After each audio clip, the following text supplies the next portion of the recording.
Hi everyone. Princess Margaret needs no introduction anymore because of the crown. The reason why I'm doing this video is because I've always admired her. She can actually pass off as an actress of the 1950s glamorous Hollywood period. She sort of reminds me of Elizabeth Taylor, the hourglass figure, the jet black hair. What I wanted to also feature in this video is that she's always been wearing pearls, because if you go back to 3 or 4 generations earlier, to Princess Alexandra's time, she loved to layer all her necklaces into chokers. She will mix it up with diamonds and pearls, and you can see that she looks very, very stately. And then it goes to Queen Mary. You can see Queen Mary is also a very handsome woman. And then you have Queen Elizabeth, the Queen Mother. When Princess Margaret was young, she used to be spotted wearing a single or double strand necklace. In my mom's portrait photograph, she has a double strand. That's because each piece is detachable and I can actually wear it as a single necklace. So that's a very, very smart idea to have, so that if it's too dressy to wear a double strand necklace, you can separate it out and wear it separately.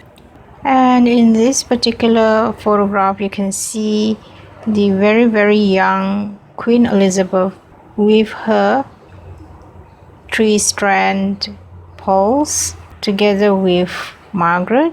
Margaret is seen here together with her 2-strand pearls.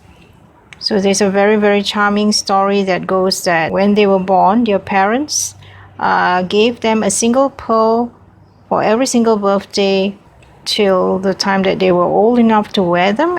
You can see them here again, the Queen Mother with the 3-strand pearls. Queen Elizabeth, you can't really see, but it's like 3 strands as well. There's 2 inside and 1 jutting out. And you can see Margaret here with the 2-strand pearls. You can see Queen Elizabeth here in her teenage years wearing a double strand. And you can see Margaret here. This dress is made by Dior. She was a regular client of his. You can see the details of the dress. It is in a very soft pink, and you can see that she is wearing the 5-strand pearl necklace that she wore for the rest of her life. She's looking absolutely gorgeous and beautiful. She is seen here wearing a brooch and the 5-strand pearls. So incredibly gorgeous and beautiful, almost like a movie star. And if you compare it to her sister here, the Queen, you can see a different type of beauty.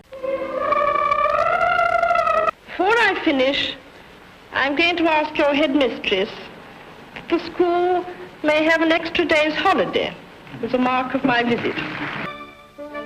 She visits Christian Dior's Paris dress salon, where she chooses a strapless evening gown, an unconventional fashion for a member of the royal family. 1953. With Elizabeth completely absorbed in her duties, Princess Margaret is left more and more to herself. During the course of her court functions, she is attracted to a member of the royal household, Group Captain Peter Townsend, a dashing, enthusiastic gentleman jockey. Townsend was one of England's air heroes during the war. Appointed by the late king as an equerry of honor, he has been stationed in Buckingham Palace since Margaret was 14. Within royal circles, there are rumors that Margaret has fallen in love with Townsend. But to the court, marriage would be inconceivable because Townsend has been once divorced. 1958. Throughout the summer, a young society photographer, Anthony Armstrong Jones, is one of Princess Margaret's regular escorts. Perhaps they also feel a certain sense of loss, for apparently Princess Margaret has left behind her the youthful high spirits that had endeared her to them as their royal rebel. Another royal contemporary of both Grace and Soraya may also have made her way to the big screen if the restrictions imposed by her birthright had not prevented her from seeking a performing career. There's no doubt that the young Princess Margaret was beautiful enough to have held her own among the starlets of the 1950s. My aunt was one of those remarkable people who, apart from being incredibly vital and attractive, and of course when she was young, so many people remember her for that vitality and attractiveness, and indeed her incredible beauty. But she also, and I think many people don't realize this, had such incredible talents. I remember so well, she used to play the piano incredibly well, and she sang like an angel. And I think one of the fondest memories I shall have of her was always of sitting at the piano, playing away with a large, very elegant cigarette holder in her mouth. So anyway, thank you so much for spending time with me. Do have a great weekend and enjoy the beauty of pearls as being told through the generations from the royal family, getting an inspiration from Princess Margaret herself, the most glamorous princess of the 1950s.